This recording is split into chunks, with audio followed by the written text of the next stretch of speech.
Lucy, one of the most prominent labor leaders in U.S. history, is now an ancestor. Lucy was the Secretary-Treasurer of the American Federation of State, County, and Municipal Employees for decades. He played a significant role in the 1968 Memphis sanitation strike. He also founded the Coalition of Black Trade Unionists and assisted in defeating and dismantling South African apartheid.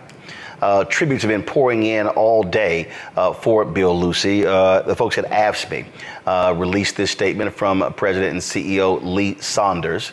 Folks, let's go ahead and pull that up. He said Bill Lucy was a giant and one of the most accomplished and influential trade unionists ever in the country at any moment in history. He did as much as anyone to advance the dignity of all working people here in the United States and around the world. He was one of our greatest warriors ever for civil rights, labor rights, and human rights. That was Lee Saunders, who leads AFSCME. Claude Cummings, the Communication Workers of America, also released, he sent me a statement as well, sharing his thoughts about Bill Lucy. And he said that he was, of course, like many people, just stunned at his passing. He said in a text message that he sent me this morning when news came out, he said that I can truthfully say I probably would not be where I am today had it not been for Bill Lucy and CBTU. After attending my first CBTU convention in St. Louis, I became more engaged and enthusiastic about union work. I was shocked to see so many black people in a convention and amazed at how orderly and well run everything was. Bill was an amazing leader that cared more about the movement than he did about himself. His wisdom and counsel during these times will be missed. Sadly, he will not be around to see another historic election. I am sad I did not spend more time with him. For folks to understand, when you look at the labor movement, it played a critical role in the civil rights movement, but it was also one that did not necessarily welcome African Americans. When you talk about the trade unions and others, and it was leaders like Bill Lucy who constantly were pushing and pressing to expand the opportunities. What you have now, if you look at the major unions in this country, half of them actually led by African Americans. And there's no doubt, if it was not for the work of William Bill Lucy, you would not see African Americans leading AFSCME and CWA and SEIU and so many others. Joining us right now to talk about the life and legacy of Bill Lucy, folks, is someone who knew him well. We talked about the CBTU. They, of course, very much involved in the work in this country. In fact, let me do this here. Before I do that, I actually want to read the statement that they actually put out on Bill Lucy, because again, and again, a lot of people who are watching, some may be saying, hey, I never heard of this guy, but there are a number of people who have done amazing things in this country that folks are not necessarily aware of, and not realizing the critical role that they played in political campaigns, the role that they played dealing with negotiating various deals with the White House. That was the work of someone like a Bill Lucy.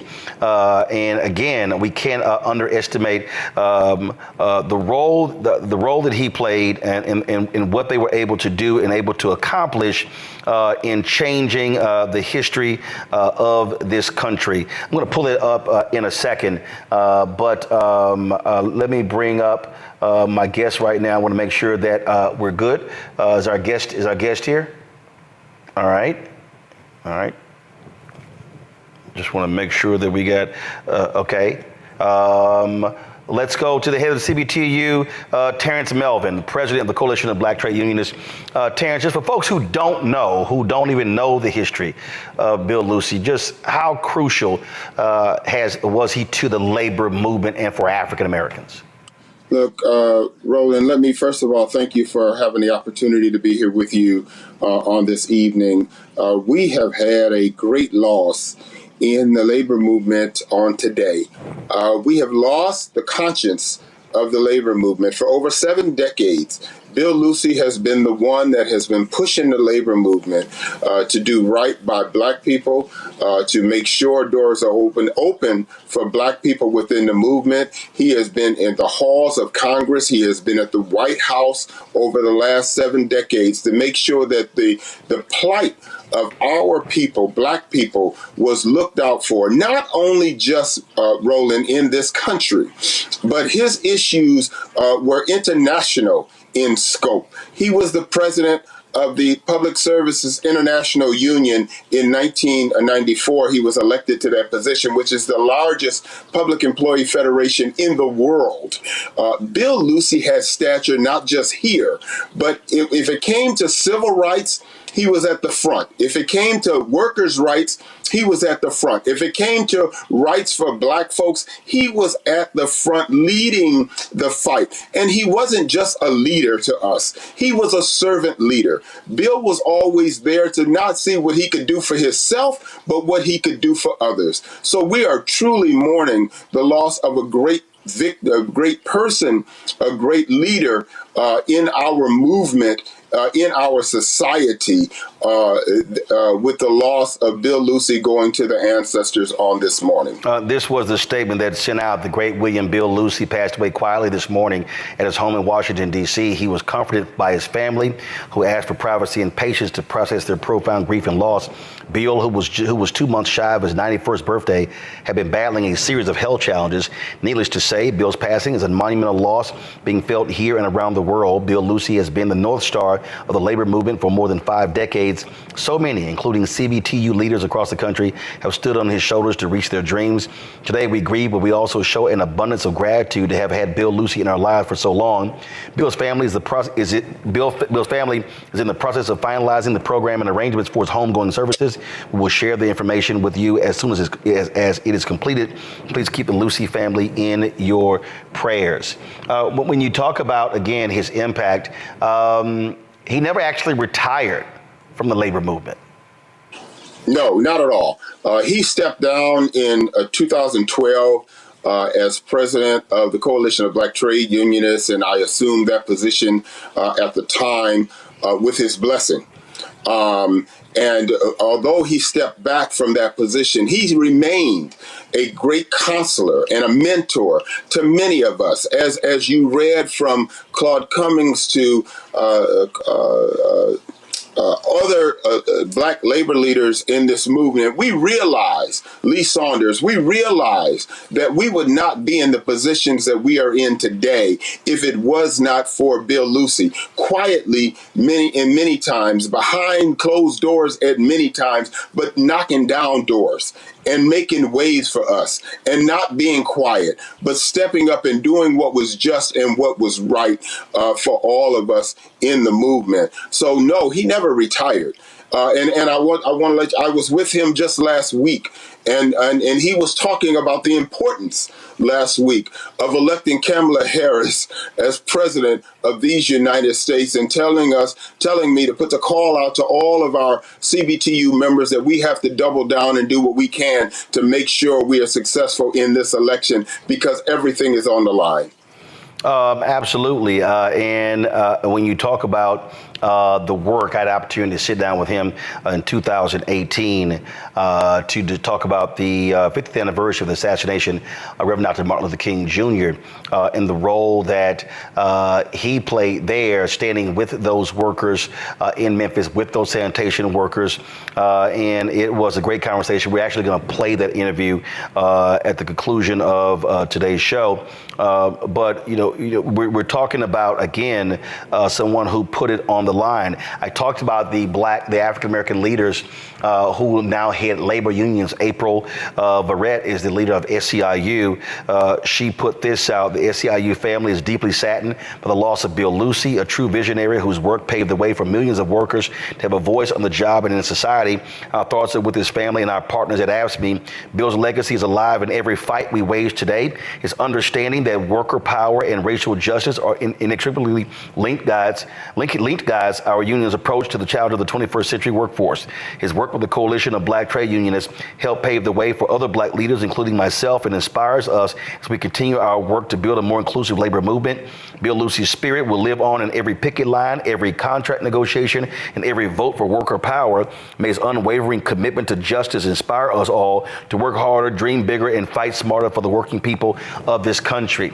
There are some folks, Terrence, who are watching who may say, again, I never knew him, but the reality is there are people whose pocketbooks have been impacted by his work because of the battles that were won for African Americans in unions and also non-African Americans. Absolutely, Roland. I mean, and that is the key, and that is what I said earlier. Bill wasn't about putting himself in front of a camera. He wasn't about lifting up Bill Lucy. He was about doing what was just and what was right for all people. Not just black people, but all people that were struggling in this nation and across the globe. That was his passion, and that was what he was all about. It wasn't about Bill Lucy. It was about what Bill Lucy could do to move the bar a little higher for all those that need to be lifted up in this country and across the world. And there will be many that may not know the name Bill Lucy, but if you look and see the impact that he's had on society as a whole, when you look at what the impact he had on South Africa with the apartheid movement, that was a struggle that Bill Lucy was instrumental in getting companies to divest from South Africa to help move them and get them out of the apartheid regime that they were in. It was Bill Lucy that brought Nelson Mandela, raised money to bring Nelson Mandela, once he was elected president, to the United States to make a tour of the United States. Bill Lucy was doing these things, and he didn't have his name right up front tagged on it. He just did it behind closed doors, and he just made things happen. So there's so many people in this country that will not or may not know the name Bill Lucy, but will not understand that there's things in their homes, in their lives that are truly impacted by Bill Lucy. The fact that Bill Lucy saw a senator in 2012 or 2007 in Illinois and said he can be the first black president, and brought him to the CBTU convention and lifted him up, and was the first union organization to support Barack Obama, and did all he could behind the scenes to bring labor together to support Barack Obama and get him into the White House. Bill Lucy was behind that, and many people don't realize that. Well, it's doubly sad this year because earlier this year, we lost Reverend James Lawson, of course, who led the Nashville movement, and he worked hand in hand with Bill Lucy there in Memphis for those sanitation workers. And so, and in fact, and also about a week or so ago, Reverend Lawson's widow passed away. So lots of history, lots of our elders who are becoming ancestors, and so we certainly thank them for their work. Reverend Terrence Belvin, we appreciate it. Thanks a lot. Thank you so much for having us here and lifting up Bill Lucy's work. I appreciate it. Thank you so very much. Rebecca, I want to go to you. Again, there are people who are watching and listening who are going, all right, Roland, I know I've heard a lot of black people who've done stuff and never heard of this guy. But I think that's the point. And I bring up Reverend James Lawson for a reason. When I interviewed him, he said, my last memory of Martin was in the pulpit. He was talking about Mason Temple. That was April 3rd, 1968. He said Martin was in the pulpit and I was on the last pew in the church. He said Martin was where he was supposed to be. I was where I was supposed to be. And there are people like Reverend James Lawson, like William Bill Lucy. They didn't seek the cameras. They didn't want, their goal was not to become civil rights heroes or become civil rights celebrities. They were focused on the work. Unfortunately, I never had the opportunity to meet and work with Bill Lucy directly. But one thing that I will say is this, is that all of us have our lanes to run. and we have our race that we all get to do.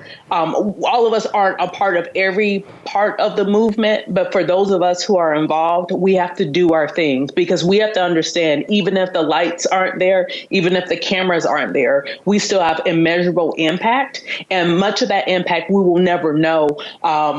We will never know in our lifetime. But I am grateful that with some of the work that Mr. Lucy endeavored and did, that, I do think he did understand before he transitioned how powerful he was and many of the accomplishments and how it's impacting others. And I hope as he is resting with the ancestors, he's able to enjoy himself well-earned rest.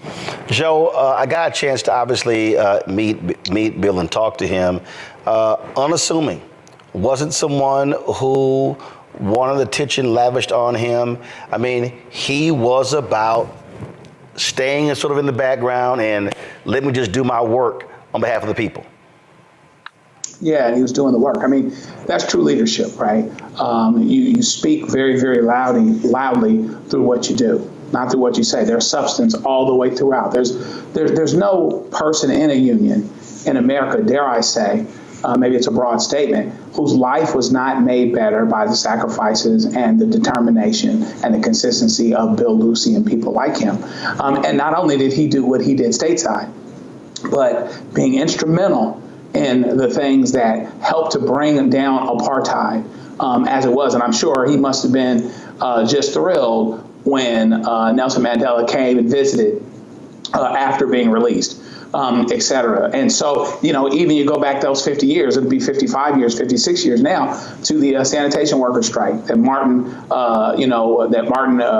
transitioned during in Memphis in 1968. And he was there with him, and he continued on doing the work. He kept doing the work. He never stopped doing the work. And I guess we have to just be reminded of how incredibly, how much better our lives are because of the work of the unions, the combination of unions, how far we've been brought. And just like every other area, Bill Lucy was a big part of why Black people became leaders in the union movement and recognized as such as leaders of their organizations. He built bridges that way as well, and he helped build a bridge that even Barack Obama ended up walking across. And so we have to continue to be reminded of these significant contributions and to be reminded of what would be the way to honor him as an ancestor. What's the next step for the unions and for the labor movement? And hopefully the gentleman that we just had on, the president of the union that took over for him, as well as others, will continue on in that spirit and in that vein. Jonathan, there's a direct link between labor and African Americans in terms of the civil rights movement known as the Black Freedom Movement. If you see the collage we put together of Bill Lucy, it shows that in that link between that battle for civil rights was directly also linked to politics, and they've been linked ever since. Watching this, it's a fascinating experience for me as a millennial. I mean, I think unless you grew up maybe during that time period, you might not even know about this. I mean, I think a lot of people who maybe grew up in that time period might not know about his work because, as you highlighted, he wasn't about the cameras and highlighting that kind of that way. But I think it actually goes to, not to veer off too much, but it goes to the importance of this platform that you've built, because I don't know of any other media outlet that would spend a segment on a person that maybe a lot of people don't know about, and actually educating people about not only his work and how it impacted Black America, but how it really impacted all Americans through fighting for union work, and how, very similar, kind of what you said earlier, very similar to the feminism movement, where Black people were kind of excluded from that in fact, it is a lot of Black women who were key and instrumental in the feminist movement. It is a lot of Black activists and people like Bill Lucy that were essential to the labor union movement and strengthening them. And it's super important to have a platform that can do that and highlight those things, because in fact there is such a horrible education system in this country that a lot of things that people end up learning about is through media, not through schooling, unfortunately, but through media. So the importance of a platform like this, I think, is super highlighted in a segment like this, and highlighting his work, and just kind of hoping that we, through the education and informing people, and even in the generation after millennials, the Gen Z, that they learn about these people, and that these unions didn't just kind of appear, right, that it was a lot of people's hard work, and that they too have a role in kind of doing that now, being what he was then. Right now. Well, this is why black-owned media matters, because look, even when you are prominent people like Cicely Tyson, who Richard Roundtree, they passed away, they got short shrift when it comes to mainstream media. We don't worry about what they do. Our job is to do what we do, and the thing about it is, we also cover these folks not when they're gone, but when they were here, which is one of the reasons why we have the interview coming up next that I did with Bill Lucy in 2018. And so, yeah, we purposely do these memoriams because they don't get their just due. And then people are then able to go to our app, they're able to go to our YouTube channel where they can see these things to get a better understanding of these giants that have done a tremendous work in our community. And so, Jonathan, Rebecca, Joe, let me thank all three of you who've been on today's panel. I certainly appreciate y'all being on today's show. Folks, we were in Memphis in April of 2018 when they commemorated the life and legacy of Dr. King. He was assassinated, of course, in Memphis on April 4th, 1968. This was Bill Lucy speaking at Mason Temple. Speaking at Mason Temple the day before. There was the AFSCME had a panel conversation. Their I Am a Man panel conversation. We live stream all of the events around. You go to my iPad, folks. We live stream all of the events around that celebration. And so here was Bill Lucy speaking to the folks assembled at Mason Temple. Thank you so much, Danny. Danny is a national treasure. There is only one Danny Glover who puts himself, his profession, his commitment, and his determination to speak truth to power on the line every day. I value your friendship. I value your friendship. Let me say to Bishop Blake how much the nation needs your leadership. 50 years ago, I sat in the chair that the brother is sitting in right on the end. On the night that Dr. King delivered what is called a mountaintop speech, myself and 2 or 3 others had responsibility for the direction of this strike. But I say to you today, that without Jim Lawson, we would still be on strike. And I want to acknowledge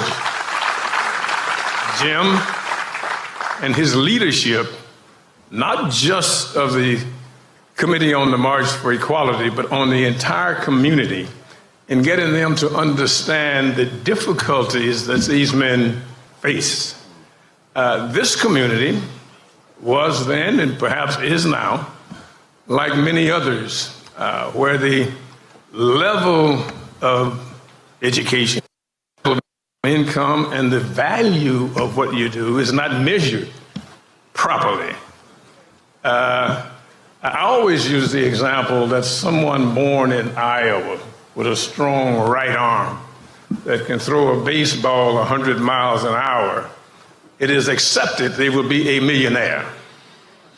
And the system gives them all the support to become one. But these men who picked up the filth from the city of Memphis, Tennessee, was not valued in the same way. They were looked upon as failures and therefore relegated to the role of sanitation workers. Long about June or July, the value of a sanitation worker goes up substantially as the temperature goes with it.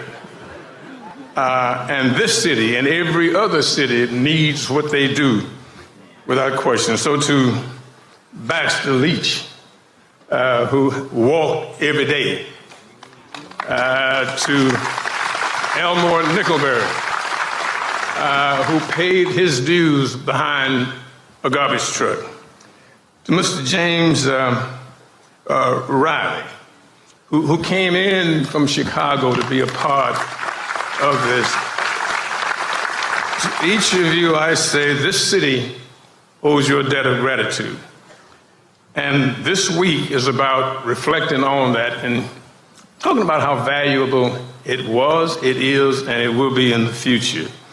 Danny, I truly want to echo the sentiments that you reflected earlier. I feel honored to be here, to have been allowed to be a part of the struggle of these men is really a benefit that's hard to measure. The sanitation strike, as Jim pointed out, of 1968, brought to light one of the central problems in this nation and one of the great contradictions of our founding documents and our system of government. For 1,300 sanitation workers here in the city of Memphis and millions more like them across this nation, the issue of life, liberty, and the pursuit of happiness is fake news. Real fake news.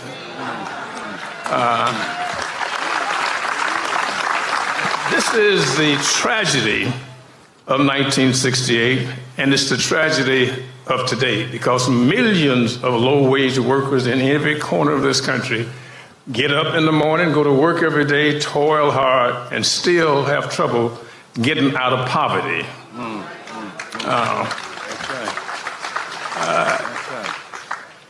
83 years ago, Franklin Delano Roosevelt gave to workers the National Labor Relations Act, which gave the opportunity to organize and bargain collectively to well-paid workers today.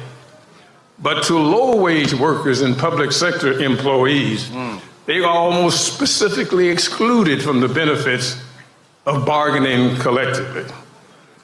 We have men and women working 1, 2, and 3 jobs, just trying to keep the lights on. They seldom see each other and barely see the children because the system requires them to toil consistently every single day. We have to achieve for these workers the same benefits of well-paid workers in the private sector. To think through how to give voice to the millions, that's what this week is all about. To exchange ideas, to bounce ideas off of each other, is how we will come to what we must do in this environment. To those who work hard every day, play by the rules, and still seem to lack the ability to raise themselves out of poverty, we've got to come up with a plan because nobody else will.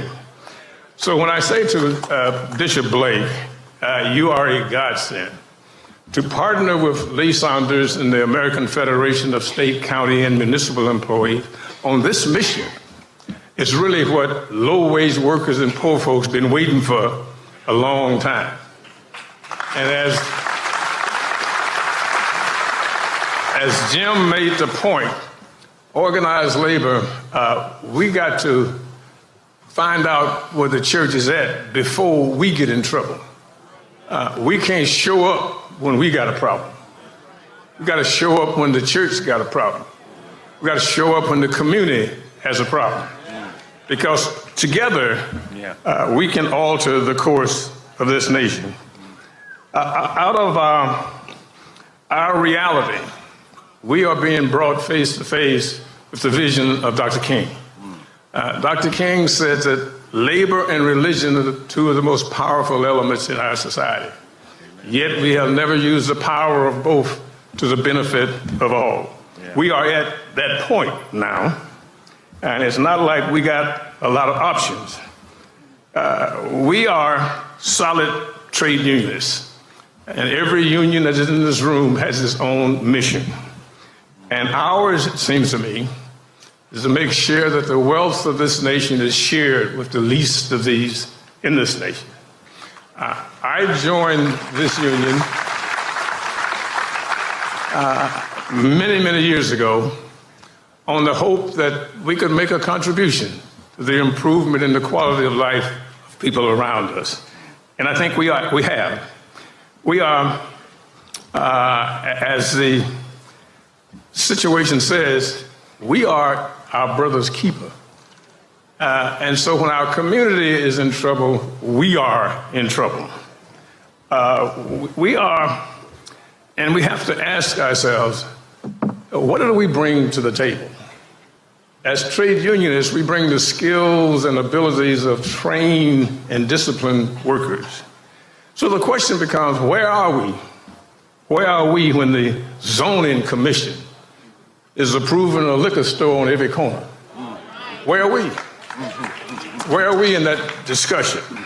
Where are we when the planning commission meets and does damage to our community? Where are we? In our staff and mix, we've got some of the greatest professionals you ever laid eyes on who have the skills and abilities to compete with everybody downtown. When and where do we intervene and have input as our community needs parks and recreation for our children? Where are we when they're building more units than our neighborhoods and our schools can accept? I mean, are we quiet and silent, looking out after our own interests? We ought to be in the mix, fighting for and with the communities that we come from. Now, we know that every now and then we get 2 paychecks ahead and move out the neighborhood. But let me suggest to you that we are fundamentally 1 paycheck from the station that our friends and neighbors are when we leave. We don't have to be given a data report on low-wage communities. We can spot them when we drive by.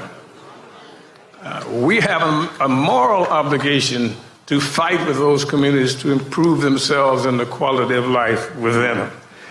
Now, every now and then, like now, we have those who say, well, we just got to give up. Ain't no point in fighting back now. Trump is the president. Trump is not our problem. Yeah. These problems existed before Trump.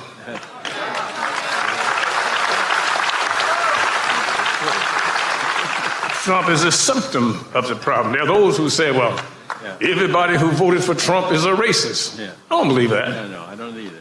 Although I do believe that every racist who voted for Trump. Yeah.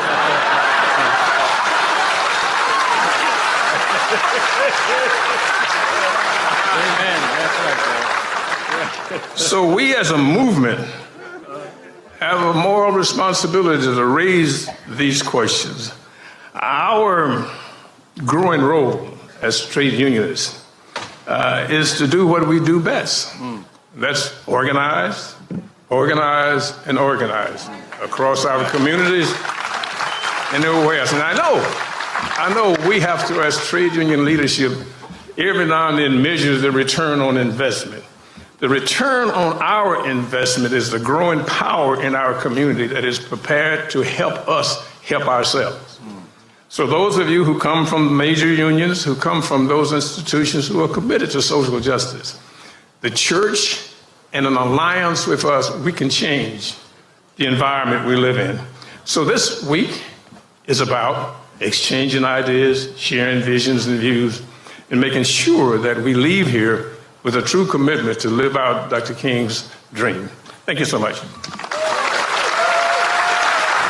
Again, folks, that was William Bill Lucy speaking 6 years ago in Memphis at Mason Temple, of course, where we were commemorating the anniversary of the death of Reverend Dr. Martin Luther King Jr.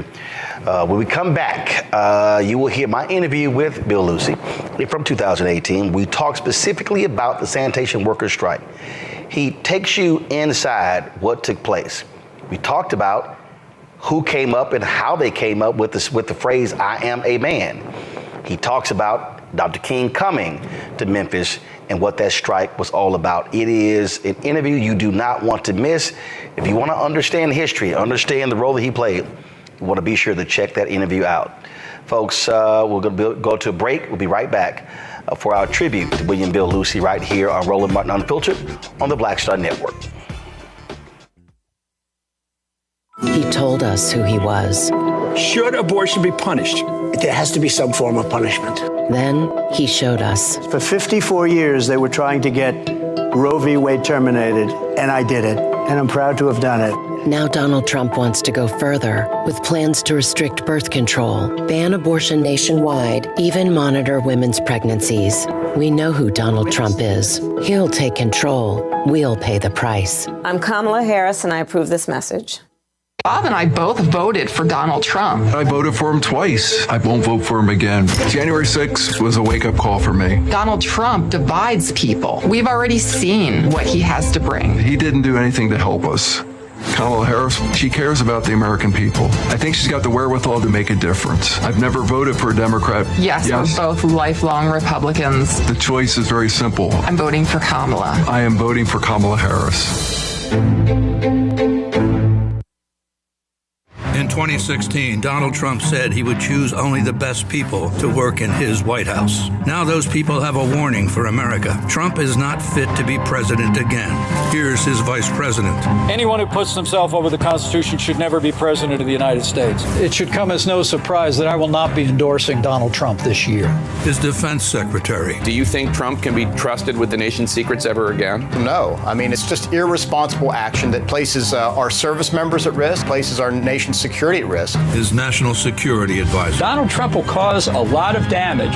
The only thing he cares about is Donald Trump. And the nation's highest ranking military officer. We don't take an oath to a king or a queen or to a tyrant or a dictator. And we don't take an oath to a wannabe dictator. Take it from the people who knew him best. Donald Trump is a danger to our troops and our democracy. We can't let him lead our country again.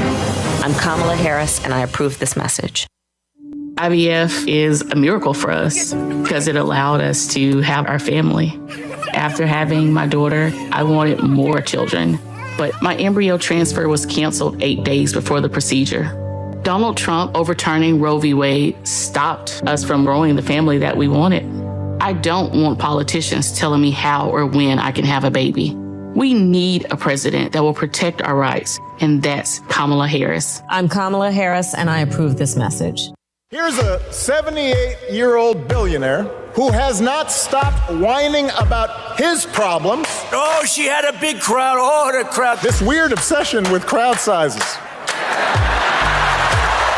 just goes on and on and on.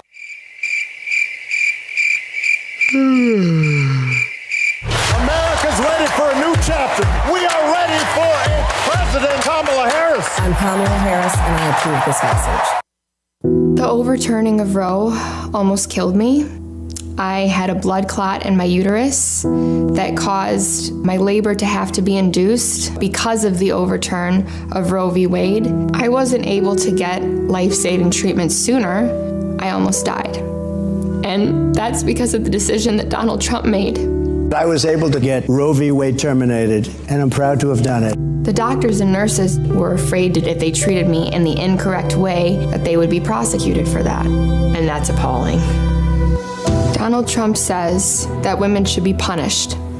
Do you believe in punishment for abortion? There has to be some form of punishment. For the woman? Yeah. I believe that women should have reproductive freedom to make the choices about their own bodies. 4 more years of Donald Trump means that women's rights will continue to be taken away one by one by one by one. This has to stop because women are dying. I'm Kamala Harris, and I approve this message.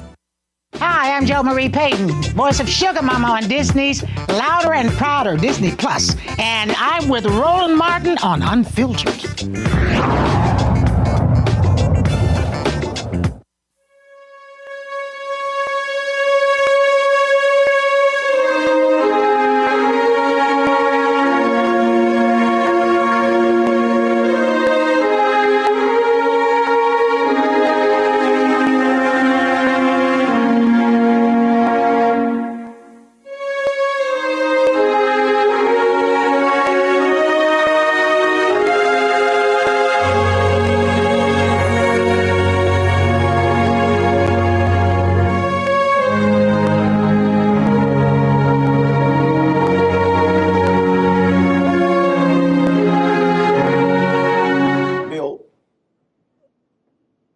Being in here, being Memphis, the meetings, the conversations, all of these things, what does it bring you back to?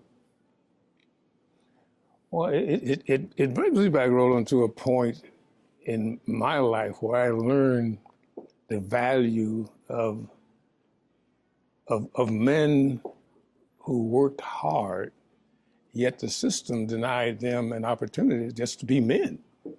And I look at the photographs on the wall and think back as to what these men risked just to be treated with respect and dignity. And for me, it made the argument that I was one of the lucky ones.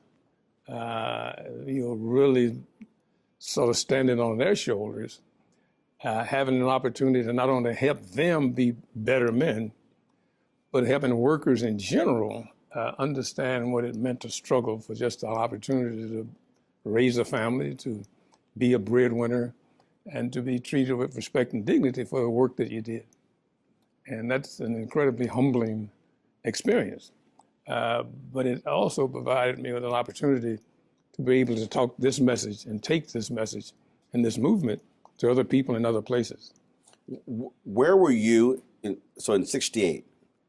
Were you based here? Were you working elsewhere? How did you come to play a role in the sanitation workers strike and what was happening in Memphis? I was assigned here from Detroit, Michigan, the day of the strike. I arrived here the night of the 11th and was on the line with the men as they decided not to go to work the morning of the 12th. So from day one, I was here. The strike lasted 67 days. I had the highest parking bill for short-term parking in the history of the organization. I parked at the Detroit airport short-term because it looked like it was only be 2 or 3 days. I came back 67 days with a $500 short-term parking bill. So, this was for not just black workers, but the lowest paid of black workers, an incredible struggle that they decided to take. It was not something that the union decided for them. They had simply spent enough time working with a lack of respect that they felt themselves they were entitled to, and they decided what they were going to do. And in contrast to a lot of the glory statements, what they said was, we want two things. We want to build a union, and we want the workers to afford that union so it could do what we wanted it to do. And that was the story that underlined this whole struggle. And for myself and other staff people, we learned a valuable lesson from them. I cherish the time I had to work with these men and respect them as men, which was a part of their struggle.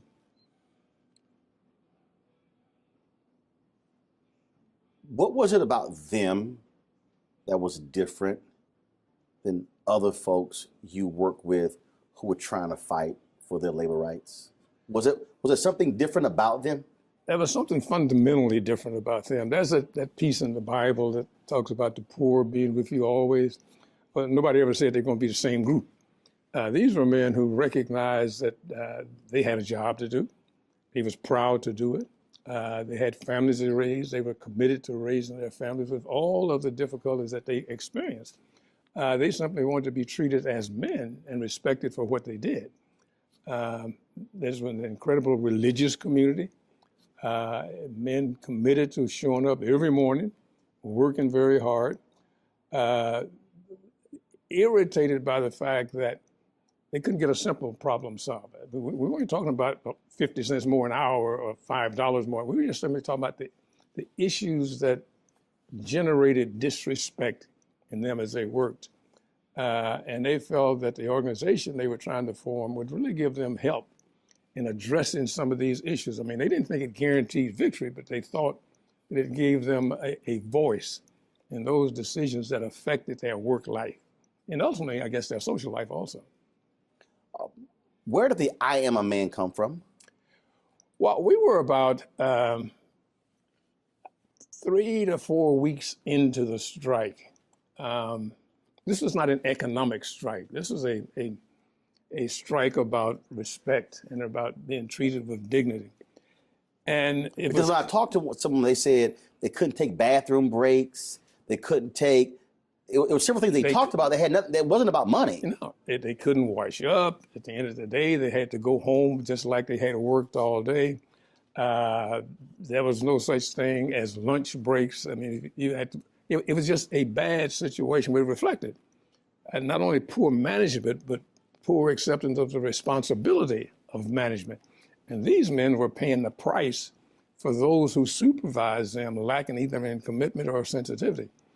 And we tried to think through what is it that would reflect not only their commitment to this, but what is it that motivated them. There was a white pastor of the church, Cleveland Temple, a young fellow by the name of Malcolm Blackburn.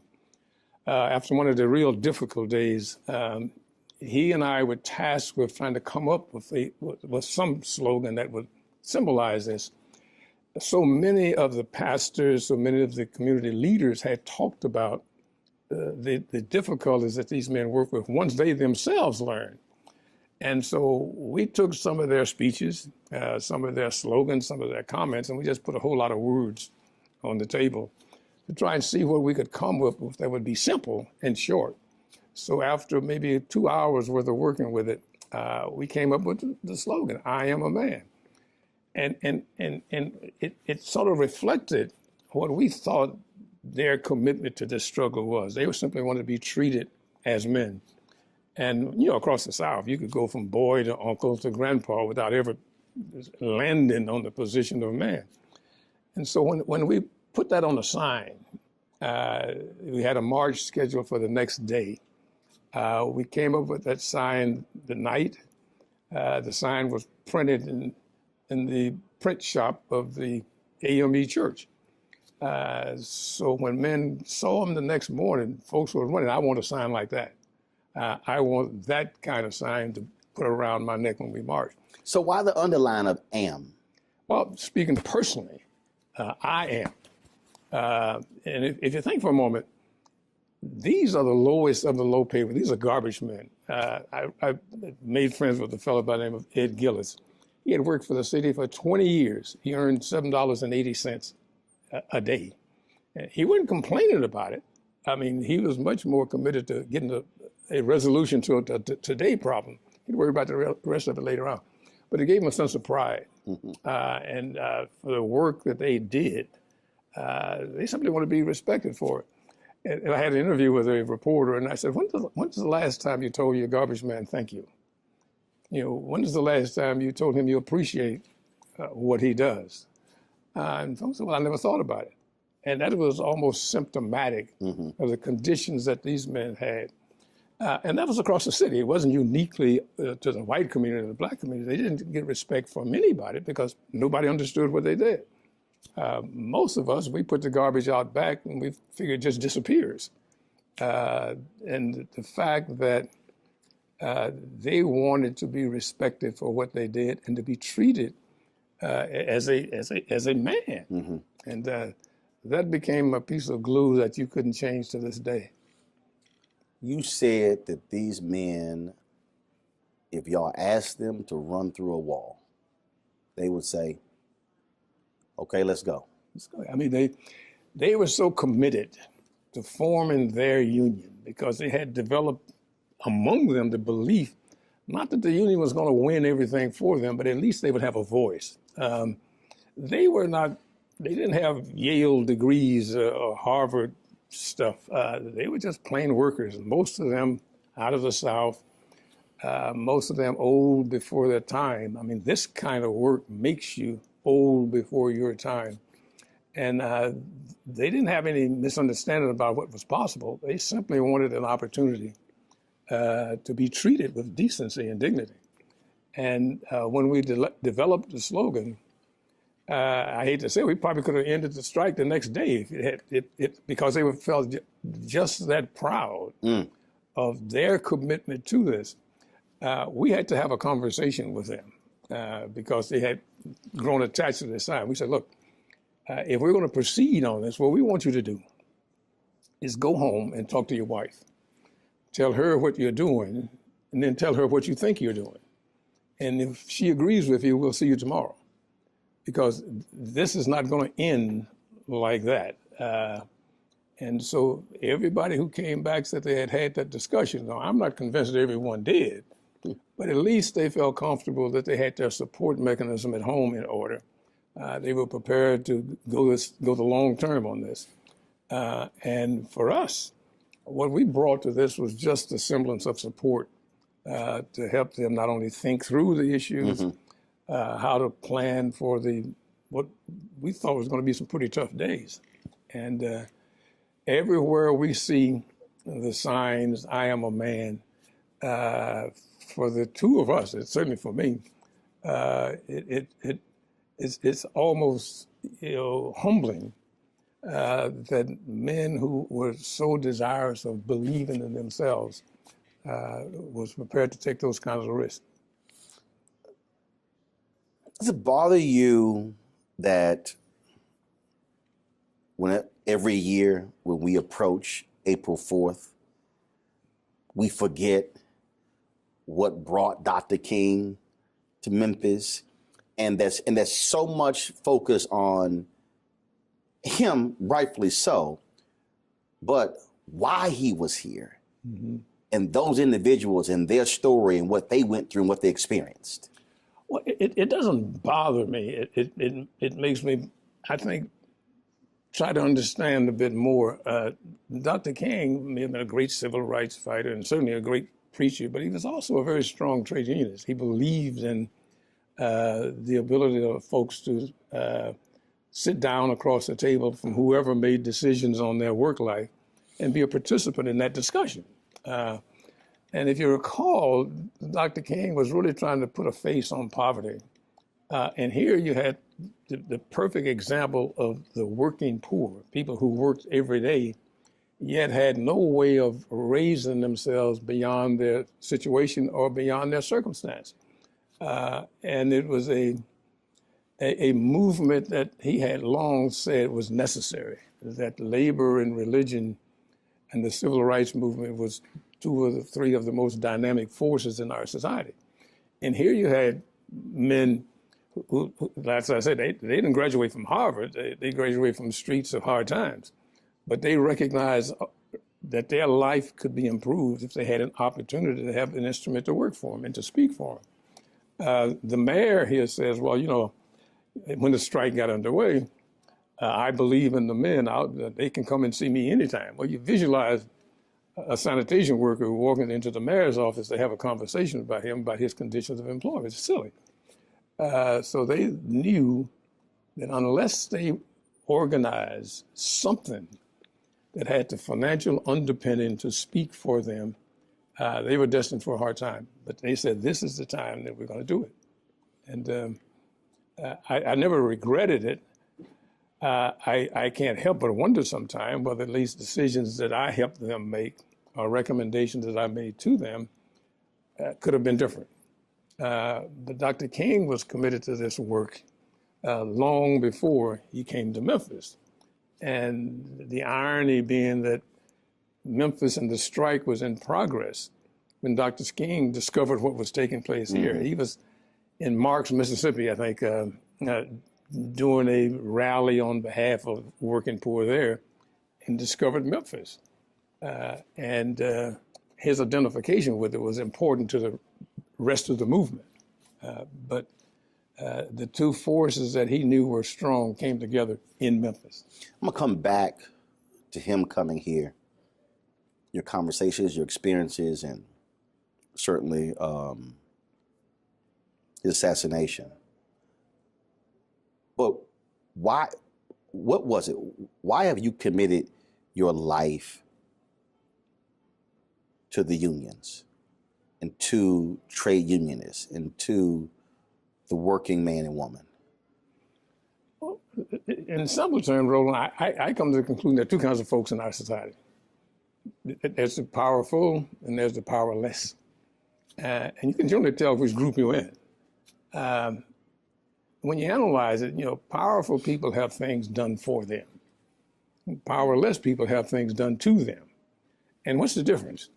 The difference is they're not the institutions, the mechanisms, the leverage in our community and among our workers to signal to the power brokers that these are people who need respect and looking out for. Across the South, the burden of the power structure keeping these institutions out of the hands of people who need them. And you can see it wherever you go. I mean, you can spot a low-wage neighborhood when you drive through it. Mm-hmm. And the reason it's low wage is because they have no way of gaining better wages, better benefits, social power, political power. And those are the things I think a trade union brings to workers in any setting that they work in. If you look at our nation as a whole, or the world as a whole, those people who have access to political power, to social leverage, to better conditions, have trade unions. Roosevelt in 33, 34, whenever, he recognized the imbalance of power also and created the National Labor Relations Act, and people got the right to organize. But even in his wisdom, he left a lot of people out. And the fact that he left a lot of people out, we're paying for some of that today. Workers who have high skills, who have access to training and preparation, life may be difficult for them, but it's not impossible. For workers like sanitation workers who have no opportunity to organize, no opportunity to be represented, no opportunities or the skills to appear before a commission or a board and tell their story, they have nothing. And my commitment to trade unionism is because it doesn't do things for them, but it creates space where they can help themselves do things. And I think, for me, the satisfaction comes from helping workers like this use their latent power to change their conditions, or to help workers across South Africa recognize that you can alter history by coming together and applying the basic principles that even powerful people use. That is, you can use your strength to alter your conditions. Prior to him coming to Memphis, had you known Dr. King, talked to him, met with him? I had met with him once, had talked with him once, and we were discussing the same thing we're discussing now. How do we change the condition of the working poor? You've got millions of people who work in hospitals. They get sick, they can't even get into bed that they make up. We had talked once about a program in Chicago where hundreds of thousands of hospital workers, primarily black and brown, worked in the hospitals, yet they had no way to alter their situation. And when I say alter their situation, is if you're earning average $1.35 an hour, I mean, you're not going to have a great life. You may survive. So what our discussion was is how do you merge, the civil rights movement and the trade union movement, and interject the religious community and talk about their moral responsibility to help these people, move towards a better life. And in Chicago, Dr. King ultimately created an organization called HELP, Hospital Employees Labor Project. And it helped them change their circumstance. And we weren't reinventing the wheel. We were doing what workers years and years ago did, whether it's mine workers or machinists or what have you did, to alter that situation. Now, we were also not misled that the trade union movement is no utopia.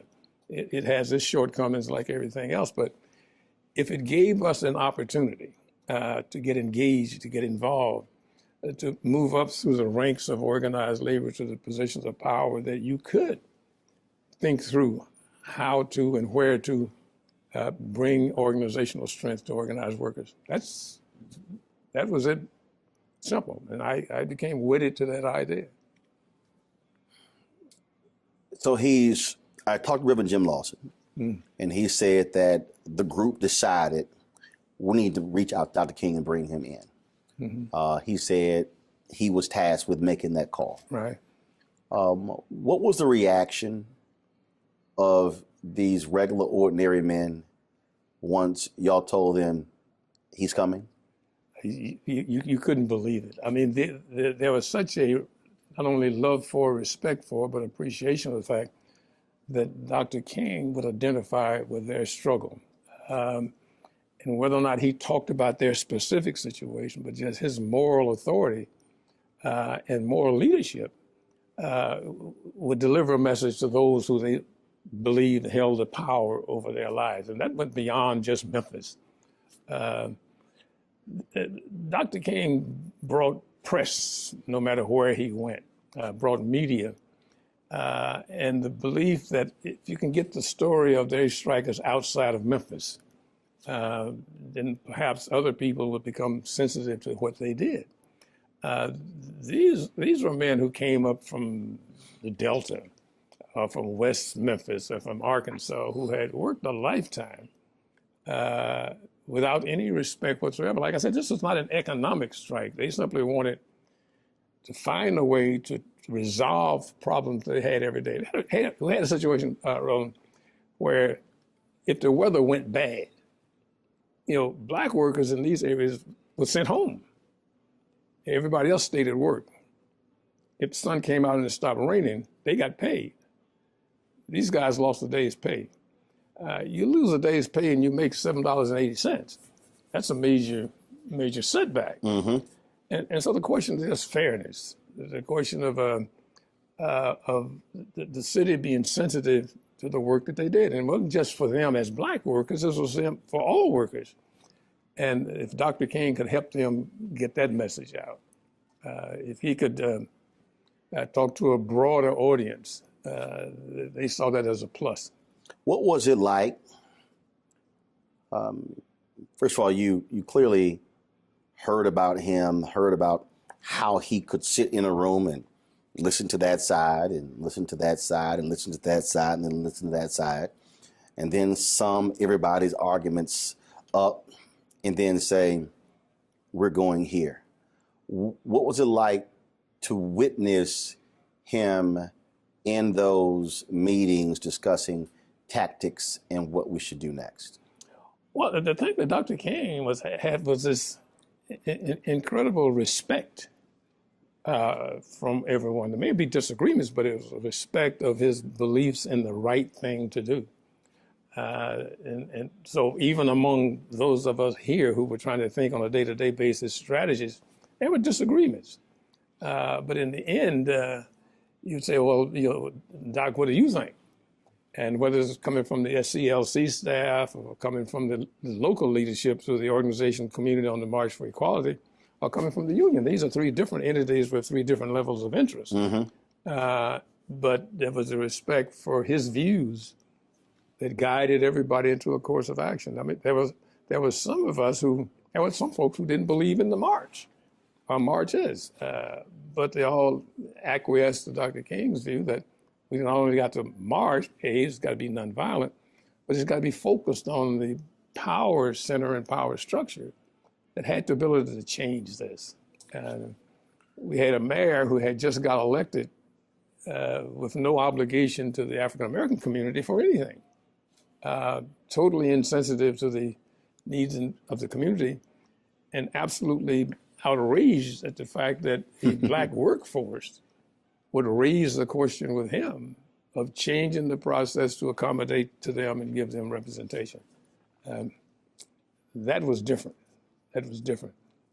You had the march that he led. It ends in violence. I've read numerous books that said that he was shocked, he was despondent, he was depressed.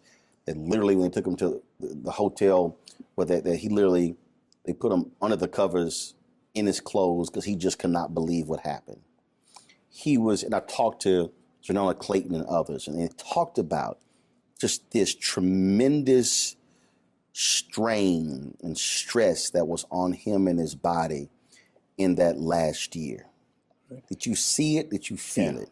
Yeah, I was in the meeting when he came from the march to the Rivermont Hotel, as I recall, and he was physically, shocked by what he had. But we didn't understand at that time what were the forces beyond our control. And there are the folks who would argue, well, there was a young people who disliked his style.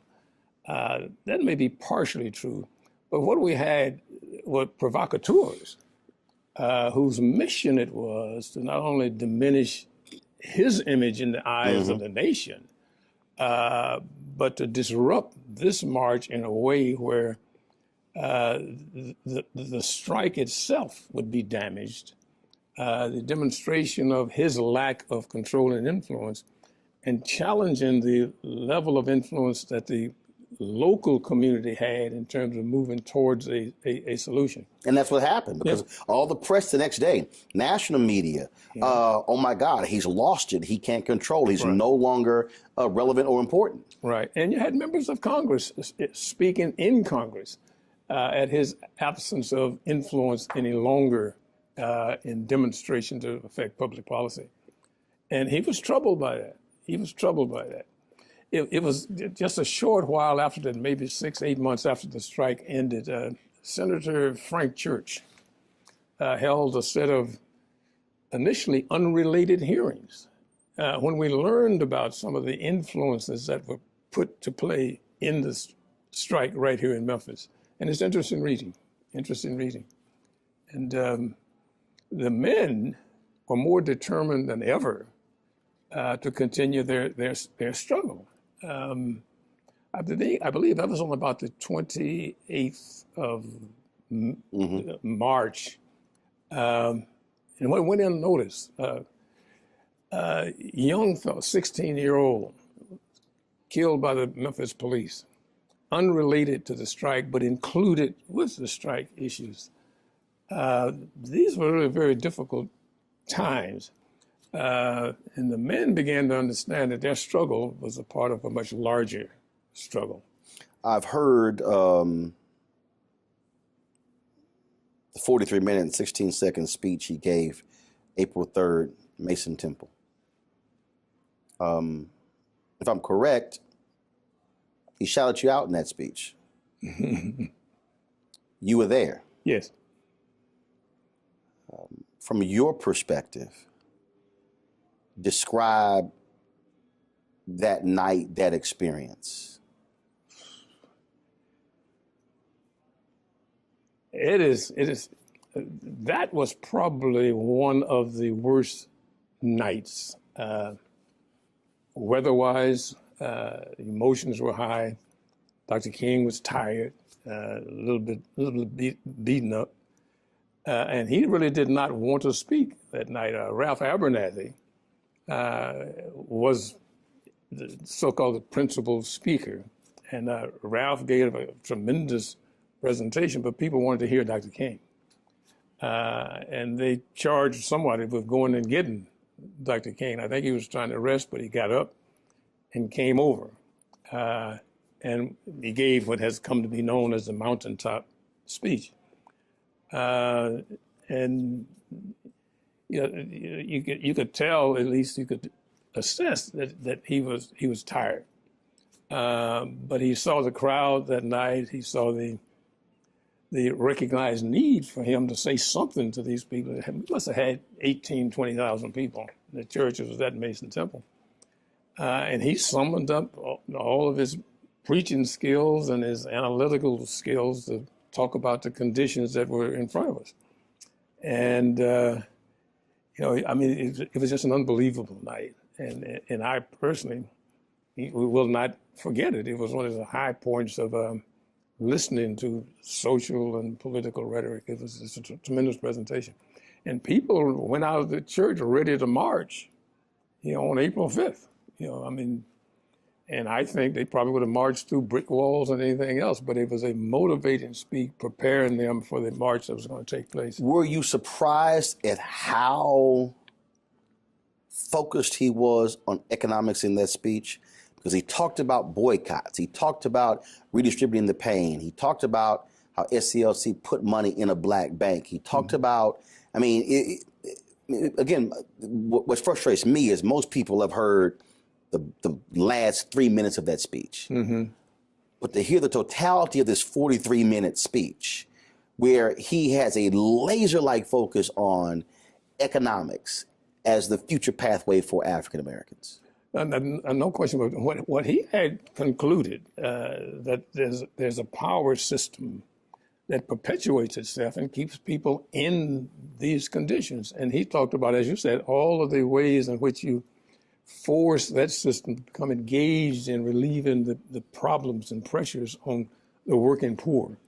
And as you say, he's talked about the boycotts and the movement of money and the deposits of money and all the ways in which you can put pressure on the system to force it to become engaged in relieving the problems. It was one of the, I think, more dramatic speeches I've ever heard. It also had a sense of, well, at least Dr. King gave the impression that he was weary. He talked about his almost, death in New York from this lady who stabbed him. He talked about a lot of those kinds of things. And then as he began to wrap the speech up, and I think he was talking to the people who had urged him to come over, and he was maybe reluctant at first when he talked about the man who was injured along Jericho Road, and the fact that other people stopped by and asked the question, should I stop? Should I keep going? And he said for him, the question was, what will happen to them if I do not stop? And it pulled all of these things together and reminded some of us of why this struggle was taking place. Because this was not a normal kind of strike that trade unions or community movements identified with. And we certainly thought clearly that we're here until the end. I mean, you cannot walk away from this. You can't sidestep it. And he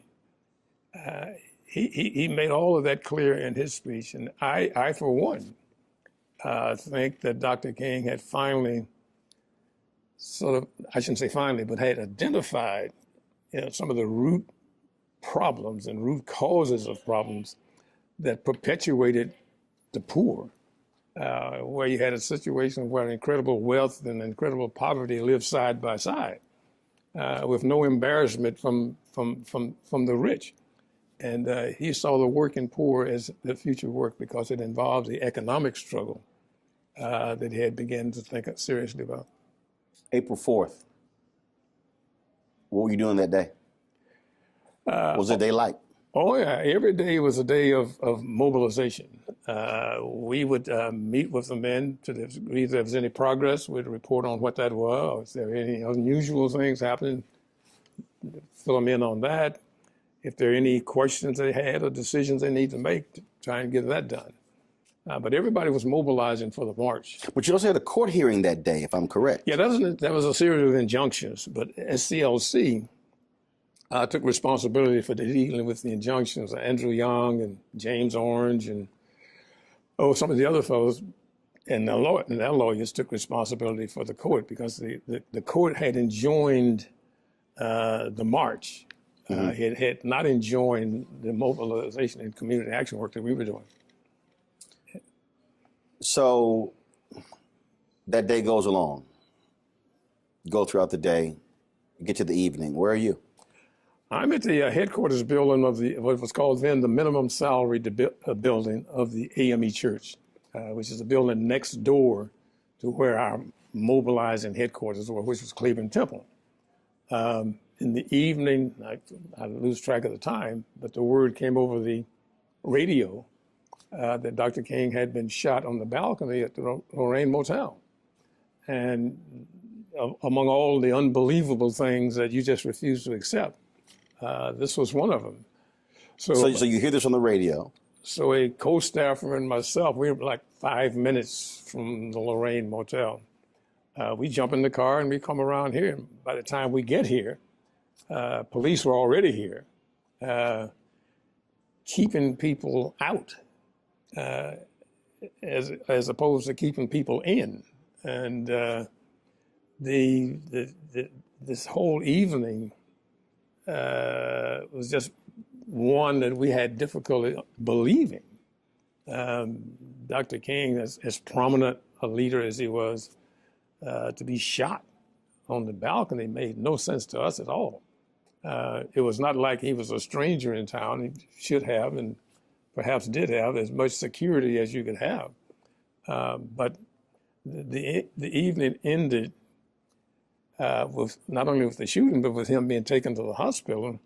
Our responsibility then was to make sure that nobody else was injured.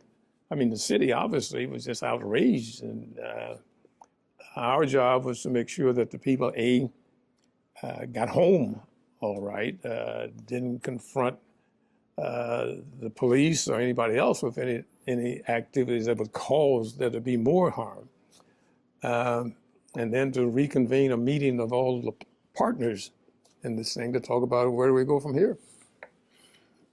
You get word that he's died. Where are you and how do you react? Well, personally, it was an incredible level of sadness.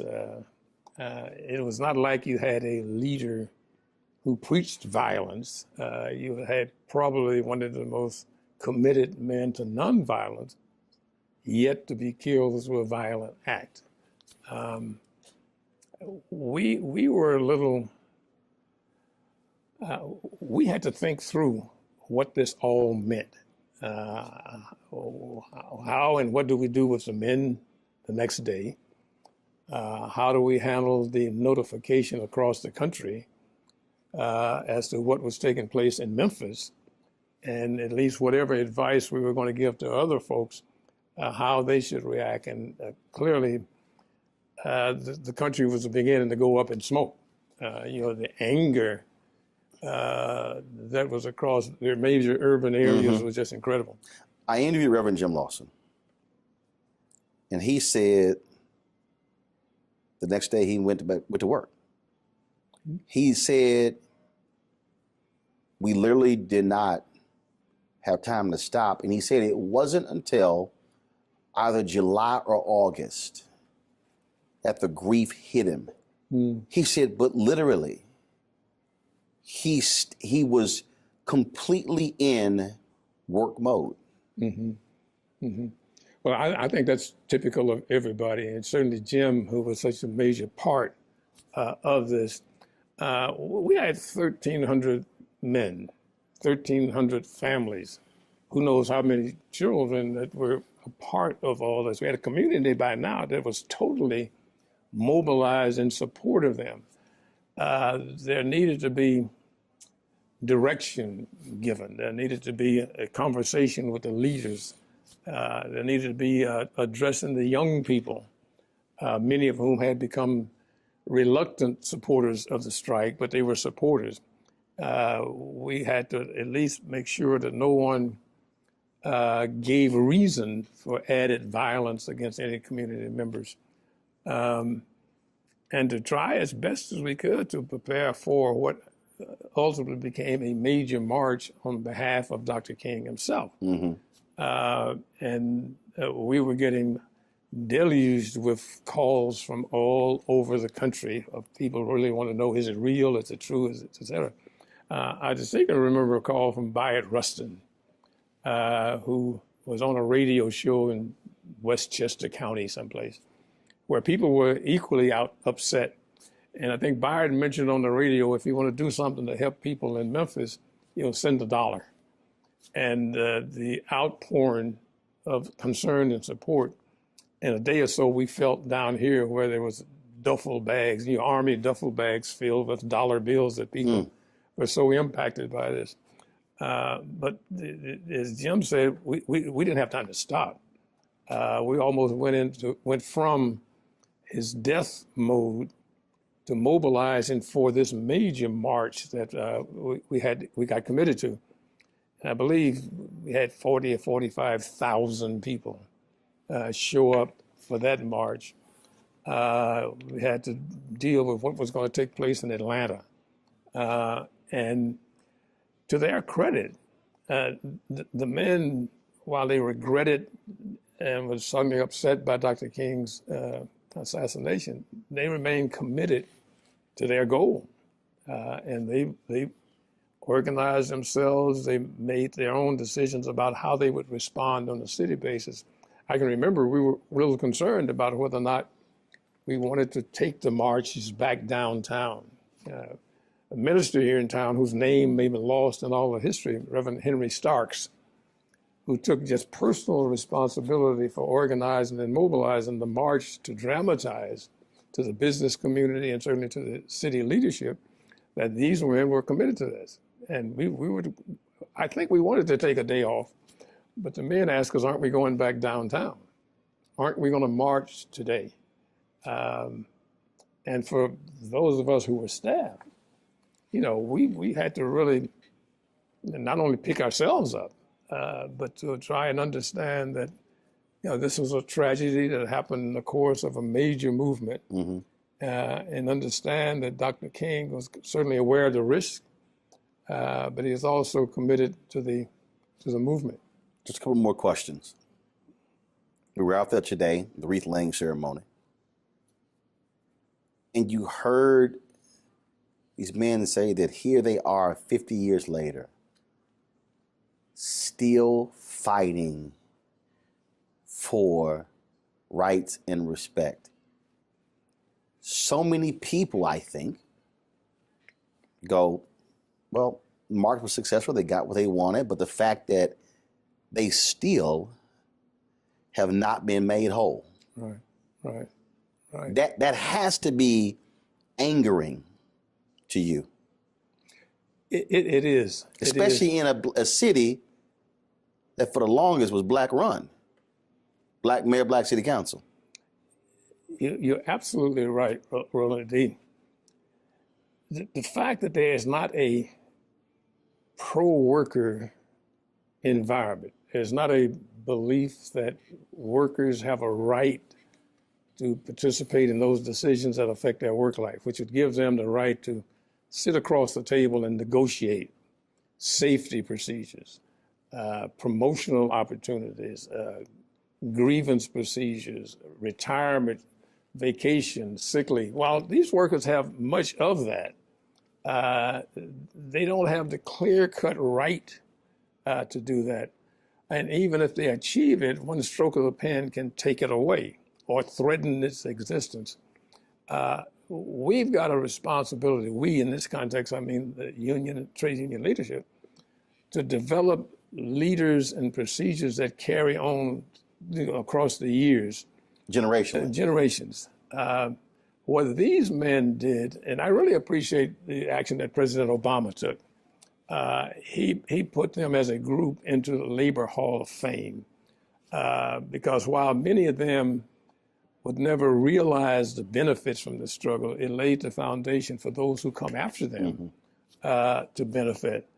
The proudest, well, I shouldn't assess for them, but I've been told by one of them the proudest moment they had was to have been told by President Obama that what they did was a part of the foundation for his being the president of the United States. And whether it's Memphis or Toledo or wherever, where men are denied the right to struggle for a better life, what you've got is a boiling pot ready to boil over. I mean, anyone should be entitled to the opportunity to speak for themselves or have someone speak for them. Yeah. I look across the room and I see a picture of the mayor of the time, as a city at that time, a fellow by the name of Henry Loeb, who just had no idea what the city was moving towards. And I would say the strike and the conditions to resolve the strike were met twice before the assassination, based on what the men were asking for and what the city, through the city attorney, was prepared to accept were met a half hour after we met in the mayor's office. The mayor assigned his city attorney and his deputy city attorney to get with us and just sit down and put something on paper. We put it on paper, it met our needs, met their needs, they gave it to the mayor and he went berserk. I won't sit with these people and discuss their situation. I am the mayor of Memphis, Tennessee. I'm prepared to take the shirt off my back and give to them. They never understood that what they'd like to do is buy their own shirt. So we settled a strike twice. And the tragic loss, in spite of the fact that conditions were met, is what troubles you more than anything. And young people who are now a part of the process should know the history of what these men did to change the situation here in Memphis, not just in the workforce, but to educate them around their responsibility to continue, not just to struggle on behalf of themselves, but for their community. And Memphis ought to be a better place. Last question. Next to last question. We're in a period where labor participation is at its lowest. For African Americans, there's tremendous benefit to being in unions. Yet, for the last 30 or 40 years, Republicans or conservatives have been very successful at basically turning the word union into a vulgar name. How do you feel when even you hear younger folks when they hear union? Ooh, I don't want to hear that. Horrible idea. Unions are terrible. Unions are bad. They're obscene. Last thing I want is somebody controlling my money. Mm-hmm. Yeah, I think one of the areas where organized labor has not done a good job is to talking about the role of organized labor in a democratic society. Many workers come into the workplace and the conditions that exist right now, benefits and et cetera, folks assume the employer gave them that out of their kindness, they decided that they needed 3 weeks vacation or what have you, without knowing how you got to that point. So we have an obligation to talk to people, not describing the employer on a constant basis as an adversary, but talking about them and our role in a contested environment where the union is fighting for the needs of not just those people who are members, but for society as a whole. And that the union's role in that is to be doing the ongoing work and thinking through the needs of workers and families, to thinking about the programs and policies that make for a better, more fairer, more equitable society. And if the argument is all about whether or not you're going to get a nickel more an hour, we're never going to win that argument. Now, in the context of what we should do with regards to building power with employers, historically, we've been in a situation where we're organizing one member at a time. And the opposition has been able to define us as counterproductive, as opposition, as obstinate. And we have not defined ourselves as well as we should. It was really not the employer who gave us retirement pay. It was not the employer who gave us sick leave. And we have to develop our own narrative for making people understand how this came about. I think in terms of organizing, we've got to approach organizational work differently, I think, than we have in the past. We have to organize to build power, not organize for one more member. We talked earlier about, Lech Walesa and the Polish workers. They were organizing around issues of political freedom and social justice. That's where I think our struggles are. I mean, the new workforce of the future are young people, they're immigrants, they're women, they're African Americans.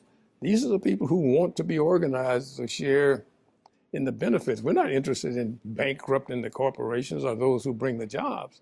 We simply want a voice in how to make those jobs better. 30, 40, 50 years from now, a kid's going to walk through here. They're going to see these photos. They might be in Detroit or in D.C. They might be reading a book. They might be watching a documentary. And they're going to see the name or they're going to see the face, Bill Lucey. What do you want them to know about you? Well, I think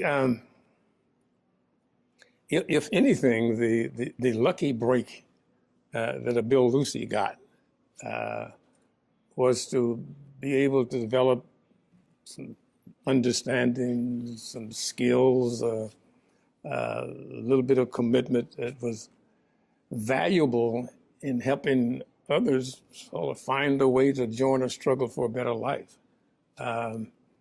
To say to people, if you work together collectively, we can find ways and means of developing and focusing on the program that makes people's life just a little bit better.